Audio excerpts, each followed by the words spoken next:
The Curse of the Puppets, Chapter 1. The Mysterious Shop. When Daniela and her younger brother, Andres, moved to a small town, they never imagined they would find something so strange. On one of their walks, they saw an old shop at the end of a dead-end street. The sign hung from a rusty chain and read "Sold Puppets." Curiosity got the better of them, so they decided to go inside. The inside of the shop was filled with shelves packed with puppets of all shapes and sizes. Each one had such an astonishing level of detail that they looked almost real. Their eyes, in particular, seemed to follow Daniela and Andres as they walked through the shop. They stopped in front of one puppet in particular, a girl with a lace dress and an angelic face, but with a cold, empty look. "Doesn't she scare you a little?" Andres asked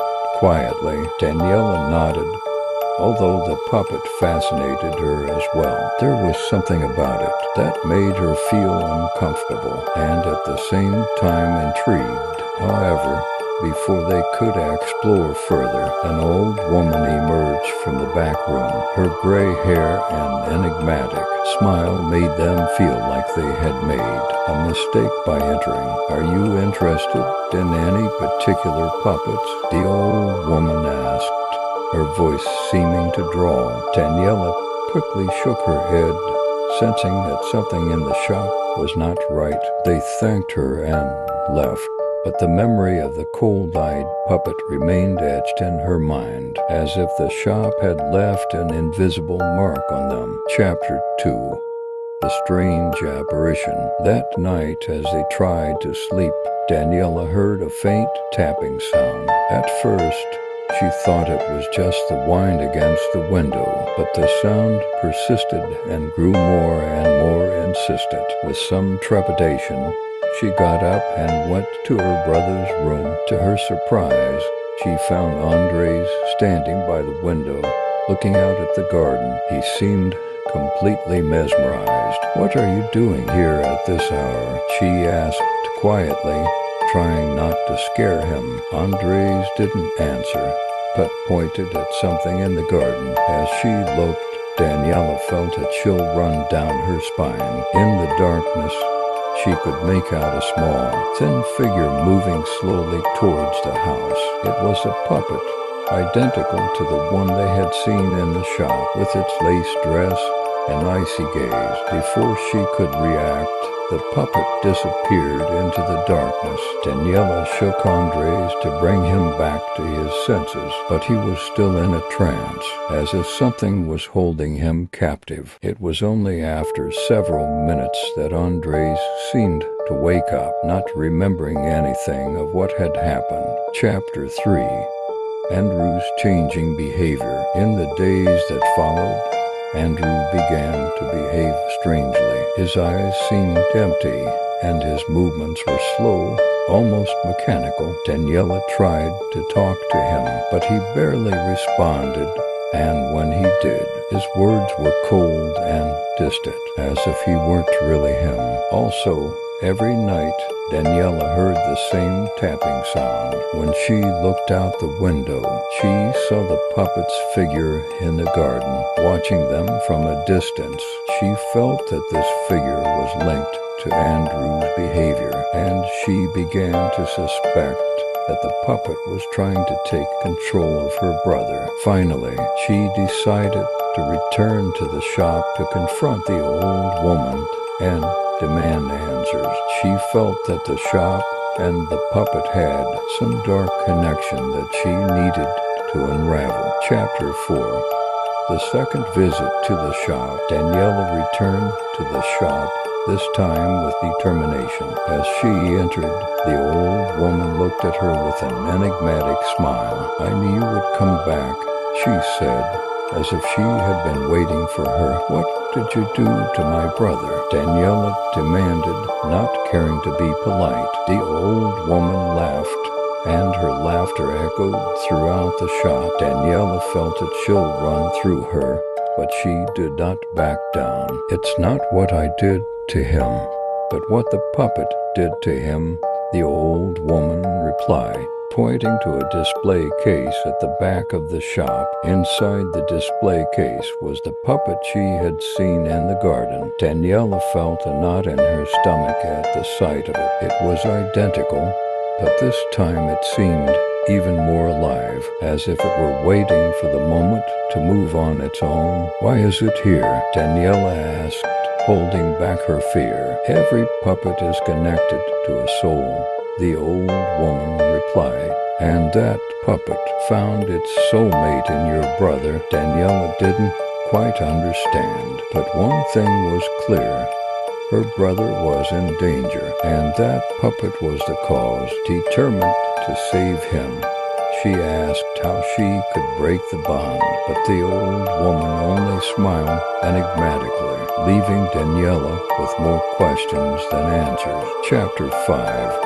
The Mystery of the Puppets. That night, Daniela tried to find out more about the shop and the old woman. She discovered that the shop had been around for decades, and that many people claimed to have had strange experiences after buying puppets there. There were even stories of people who claimed to have seen their loved ones change after owning a puppet from the shop. Daniela understood that her brother was not the first victim, and that the puppet had trapped others before. The only difference was that she knew the truth and was willing to do everything she could to save him. She decided to return to the shop one last time, this time with the intention of destroying the puppet and freeing her brother from its influence.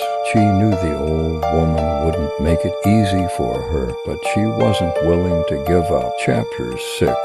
The Old Lady's Trap. When Daniela returned to the store, she found the door ajar, as if she had been expected. As she entered, the old lady greeted her with a smile and led her straight to the display case where her brother's puppet was. "If you really want to save him, you'll have to make a sacrifice," the old lady said, her voice soft but threatening. Daniela felt a knot in her stomach. She knew it wouldn't be easy, but she was willing to risk everything for her brother. However, before she could ask what kind of sacrifice she had to make, the old lady took her by the hand and led her to a room at the back of the store. The room was filled with puppets, each with a different expression. Daniela felt a pressure on her chest, as if each of those puppets carried with them a story of pain and suffering. Chapter 7. The Sacrifice. The old woman explained that each puppet in the shop was linked to a soul, and that in order to free her brother, Daniela would have to take its place. "Are you willing to become a puppet forever?" the old woman asked with a malicious smile. Daniela hesitated, but remembering Andre's empty gaze, she knew she had no other choice. She accepted the deal, and the old woman began a strange ritual. Daniela felt her body began to become heavy and rigid, as if wood were beginning to replace her flesh. Chapter 8. The Transformation. As the ritual continued, Daniela saw her reflection in a mirror and noticed how her skin took on a wooden texture. She felt her own essence being absorbed by the puppet, forever trapped in a prison of wood and string. As her human body disappeared, Andre's puppet began to come to life, and the bond that had trapped him was broken. Chapter 9.